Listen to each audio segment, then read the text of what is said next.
Idag har jag fått äran att prata med Joakim.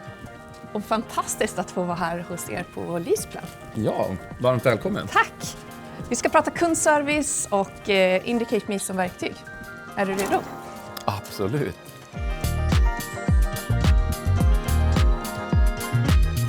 Joakim, kan du berätta lite grann om er kundservice? Jag skulle säga så här, vår kundservice består ungefär av 30 personer. Lite uppdelat beroende på vem det är som hör av sig. Så vi har dels våra fleet managers som vi kallar dem, som är de som är beslutsfattare och hanterar fordonsflottan på kundsidan. Sen har vi förare och då har vi något vi kallar first line, så förarsupporten. Och sen har vi en grupp som hanterar våra offerter för alla förare. Så rådger när någon vill välja en ny bil och så. Så det är ungefär 30 personer fördelat på 3 grupper. Men Joakim, ni har ju valt Indicate Me som verktyg i er kundservice. Varför valde ni Indicate Me och hur upplevde du att implementera det? Ja, men för oss så fanns det såklart ett behov i grund och botten. Och jag har ju känt till Indicate Me sedan länge. Och vårt behov var att vi ville först och främst få in kundupplevelsen och kundinsikterna via telefon. Och det som jag 3 gånger på var att ni kunde säga att det är en väldigt enkel implementation. Höll vi vad vi lovade? Ja, det gjorde ni ju, för att vi var igång och snurrade inom loppet av 2-3 veckor. Ja. Men berätta lite grann hur ni jobbar med kundundersökningar och kundupplevelsen idag. Jag skulle säga att vi är väldigt intensiva i det. I vårt ärendehanteringssystem så mäter vi varenda case som stängs. Och nu mäter vi alla våra interaktioner på telefon och sen så gör vi en årlig kundundersökning. Så det är liksom strukturen för hur vi samlar in kundfeedbacken.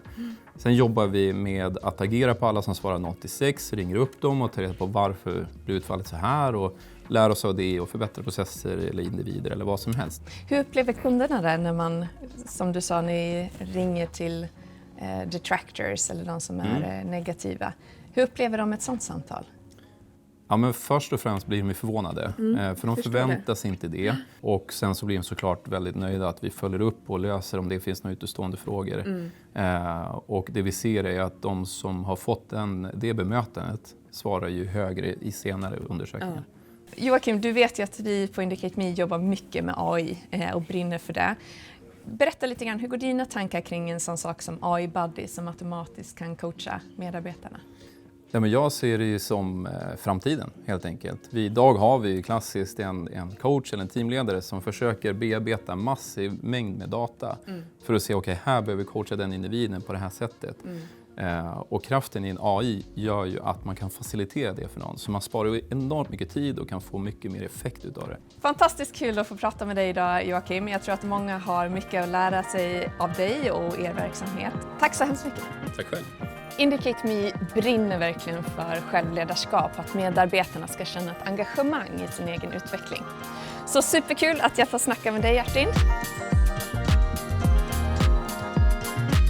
Beskriv gärna hur var det för er när ni implementerade Indicate Me? Har det bidragit till en ökad känsla för självledarskap?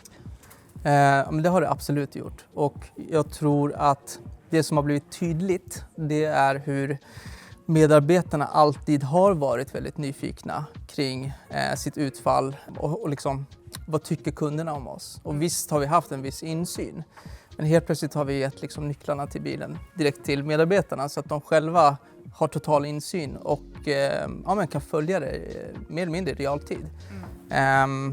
Och det är bara så tydligt hur viktigt det är för medarbetaren att ha koll på vad de kan bli bättre på.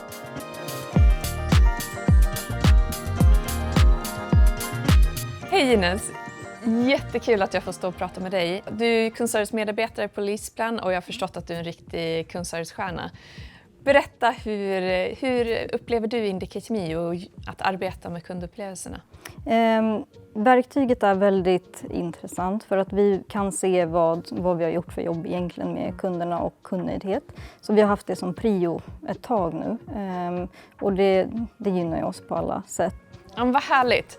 Så upplever du att det finns en positiv känsla eller kan det kännas som en övervakning att förstå vad kunderna tycker? Jag tycker bara att det är en positiv känsla egentligen för att man vill ju veta om man har gjort bra ifrån sig så att man bygger upp sitt självförtroende på det sättet för att fortsätta liksom hålla igång samma nivå. Och sen kan det också vara bra med konstruktiv kritik, för annars kan man inte lära sig. Och det är svårt för andra att lyssna på en samtal och sen återberätta när de själva sitter i samtal.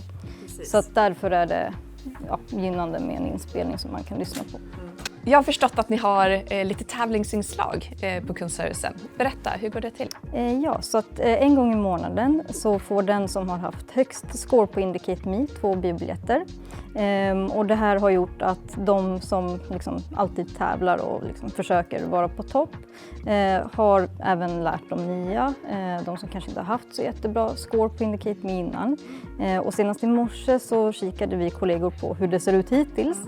Och då var det en som sa, åh nej, jag ligger ju liksom längre ner, varför?